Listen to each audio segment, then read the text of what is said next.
اللهم صل وسلم وبارك على سيدنا محمد وعلى اله واصحابه اجمعين. ازيكم يا حبايب قلبي؟ عاملين ايه؟ يا رب تكونوا بخير. بصوا الجمال عدى الكلام. دي فراخ مشويه عاملاها بطريقه حلوه جدا، يا رب تعجبكم. تكات وحركات هتطلع معاكي احلى من بتاعه المحلات. انسي اي طريقه جربتيها تانية. بصي الطريقه دي هتخليكي استاذه في الفراخ. بصوا اللون الذهبي الجميل. تعالي ما اقولك هتعملي ايه. المكونات كلها موجودة في البيت، هتطلعي احلى فراخ مشوية احلى من بتاعة المحلات.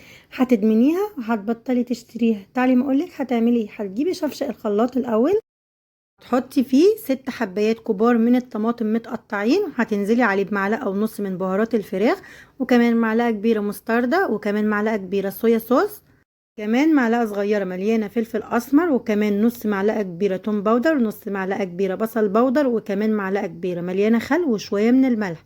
ما تنسيش ان الصويا صوص فيها ملح، وكمان ما تنسيش ان البهارات فيها شوية من الملح. بعد كده هضربهم في الخلاط الخلطة دي ل3 فرخات.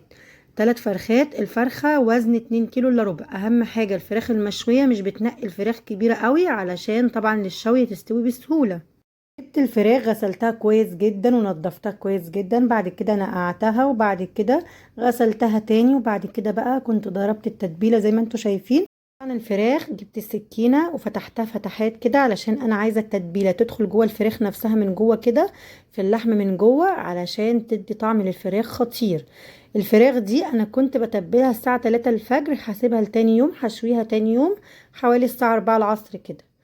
دلوقتي بقى بعد ما نزلت عليها بالصوص وقلبتها كويس جدا، جبت معلقة كبيرة كده من الكاتشب وهقلبهم مع بعض كويس جدا. بعد كده هسيبها في التلاجة من الساعة 3 الفجر لتاني يوم حوالي الساعة 4 العصر. كل ما بتسيبيها في التتبيلة اكتر كل ما بيبقى طعمها احلى واحلى واحلى. دي بوريكم انا الفراخ، دي 3 فرخات. الفرخة انا مقطعاها على 2، الورك والصدر مع بعض، بحيث ان كل واحد ياخد نص فرخة معاها ورك وصدر مع بعض. الفراخ دي طبعا انا عملت معاها رز بسمتي، وكمان عملت معاها سلطة، وكمان عملت معاها طحينة، وكمان عملت معاها شيبسي.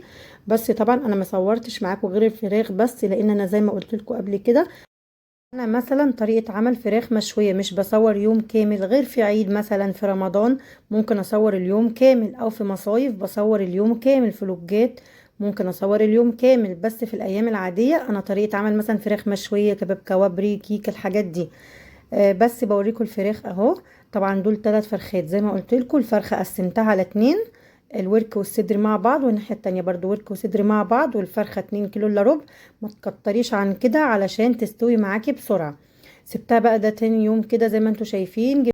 قطعتها من التلاجة وجبت الشبكة كده اللي هحط عليها الفراخ، دي بتاعة الفرن الكهربي. انا هشويها في الفرن الكهربي، بتبقى طعمها خطير ونفسها خطير. بصوا، انا مش عارفه يا جماعه، انا عايزه اقول لكم على حاجه. هل انا بس اللي كده؟ طبعا دي الفراخ كلها اهو بعد ما حطيتها على الشبكه علشان هدخلها دلوقتي الفرن الكهربي. عايزه اسالكم على حاجه، هو انا بس اللي كده ولا الناس كلها كده؟ هي الفراخ بتجيبيها من عند الراجل وزن وتلاقيها كبيره، بعد ما مثلا تسلقيها او كده تلاقيها خست؟ انا بس ملاحظه كده ولا كلكم يا جماعه؟ المهم الفراخ دخلتها الفرن واستوت معايا، بعد كده طلعتها حطيتها في طبق ستانلس كده كبير، وبعد كده حطيت ورق سلوفان وعليه فحمية كده مولعة، ونزلت عليها بشوية من الزيت وغطيته، وفحمت الفراخ. وهقدمها دلوقتي مع سلطة وكمان طحينة وكمان رز بسمتي وكمان شيبسي. عايزه اقول لكم والله العظيم الكاميرا ظالمه الفراخ خالص، الفراخ اكبر من كده بس الكاميرا مصغراها. بصوا بقى دايبه دوب وطعمها خطير. ما تنسوش تجربوها. مع السلامه يا حبايبي.